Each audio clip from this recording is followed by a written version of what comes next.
Yeah, that's a good question. You know, I'm just about to join Jesse Swanhuyser here for a glass of wine, and he really knows about this stuff. I'll ask him and let you know. Okay, yeah, I'll see you later this evening. Take care now. Bye-bye. I don't know nothing, Paul. What, Hey, what do I Jesse. know about? How are you, sir? Good to see you. Good to see you. Salud. Thank you. So, this is a friend of mine that called. She had a question about, she just read that the people that were going to build the KXL pipeline are suing the United States for stopping it. Yeah, for $15 billion. Yeah, well, she's aware of that. You know, it's kind of hit the news, but she thought, oh, this is, you know, just it's a symbolic thing that no corporation really is going to sue the United States, and you know, let alone win or anything. Yeah. And you know, this all has to do with these courts that we're starting to learn about that are attached to these trade agreements. But what's, you know, do they have a chance of winning this KXL suit? What's their basis of suing, first of all? I would give their chances maybe 50-50, something like that. And I've found similar skepticism among some of our members of Congress. Several times I've been told to my face by members of Congress that this will never happen. What I have to tell them is, the United States. Right, which I have to remind them is that A, it will happen, and B, it already has. So yeah, the United States has been sued, boy, I don't know, maybe half a dozen or 10 times, almost exclusively under NAFTA, which has these crazy corporate nationhood rules. Yeah, I think you told me last time I saw you that these have always been in these trade agreements. They've been around forever, but there's been this morphing in the late 90s, early 2000s, where these rules that were once designed to essentially protect from outright takings or seizures of property are now being used by the transnational corporations like TransCanada over the KXL, essentially to try to slash you know, public interest regulations. So yeah, in this particular case, it's an interesting one, and I expect it's going to be one of the higher profile cases that we've seen. The U.S. is being sued, as I said, for $15 billion, and KXL is essentially claiming that because the activist strategy worked, and they use this language, because the activist strategy worked, they won't be able to enjoy the benefits of the anticipated revenue had they built the pipeline. And so they would like to be compensated by the U.S. taxpayer for $15 billion. And it's really a fundamental challenge to representative democracy that's going to be tried by this offshore tribunal of unelected judges. And it, I think, is becoming a surprise to a lot of people. But it's not an unintended consequence. I've heard that from several people. They say, oh, well, this is just smart lawyers misusing these rules in trade agreements. And yet the chief negotiator, Daniel Price, under NAFTA, or excuse me, the chief negotiator for Chapter 11 of NAFTA for the United States is a guy named Daniel Price. Chapter 11 is these international kangaroo courts, ISDS, or investor protections. And he's asked by The Nation magazine, many people think this is an unintended consequence. How do you respond to that?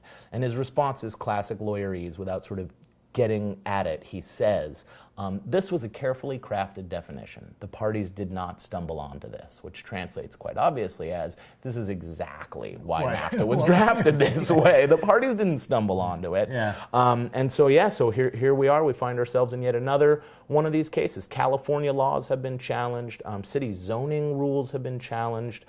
In Egypt, a minimum wage law is being challenged.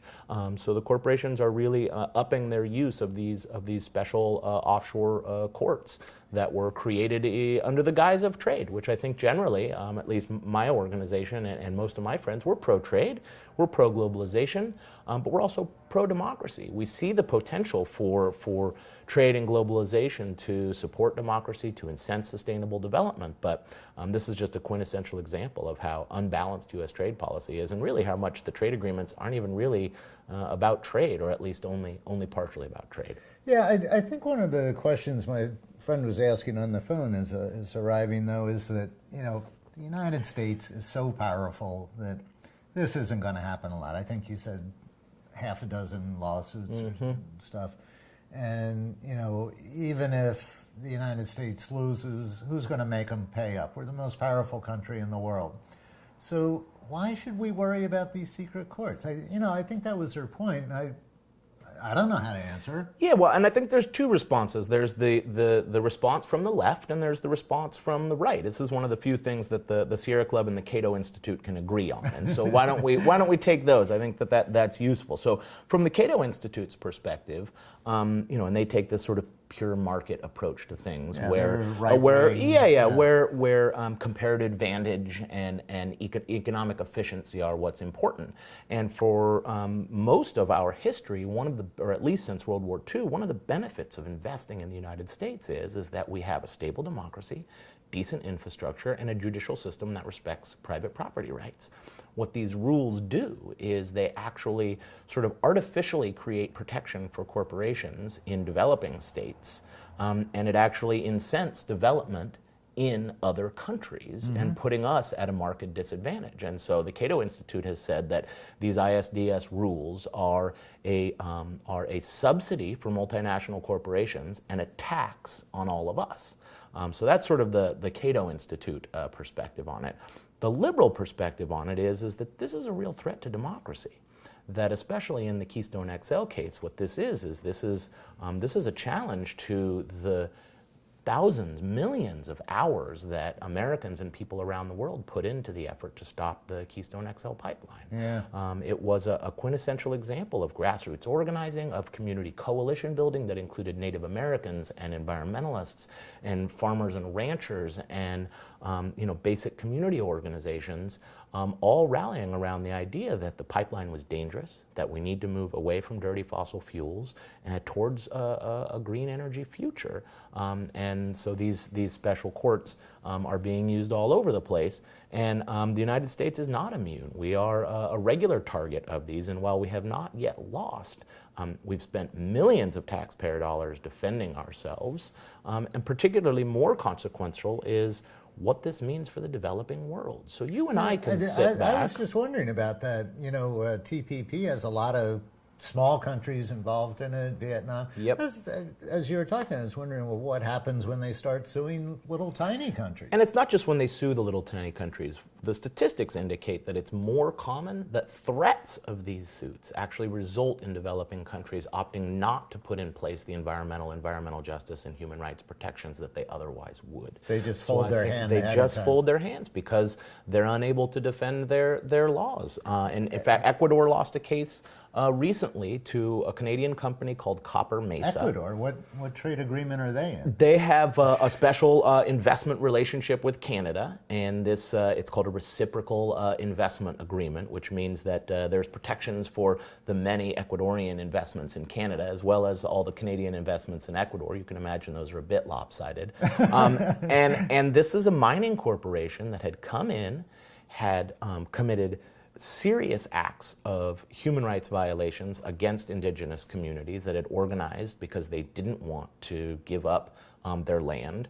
The company wanted to relocate hundreds of families. The environmental report suggested it was going to cause massive deforestation, that it was going to pollute their water. So it was essentially an existential threat to this community. And they actually managed to win. And then rather than just pack up and leave, the Canadian corporation decided to sue Ecuador. And the tribunal that heard this case, even though they acknowledged that there was tremendous violence committed against these communities, not as an isolated incident, but as a regular, consistent strategy that the company was using, they nevertheless found that Ecuador had violated these trade agreements or these investment rules and granted them $31.5 million.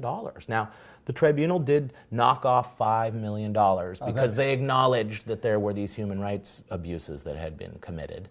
So human rights are worth $5 million? Human rights are worth $5 million. Corporate rights are worth $26.5 million. No, the 31.5 is what the company will actually collect.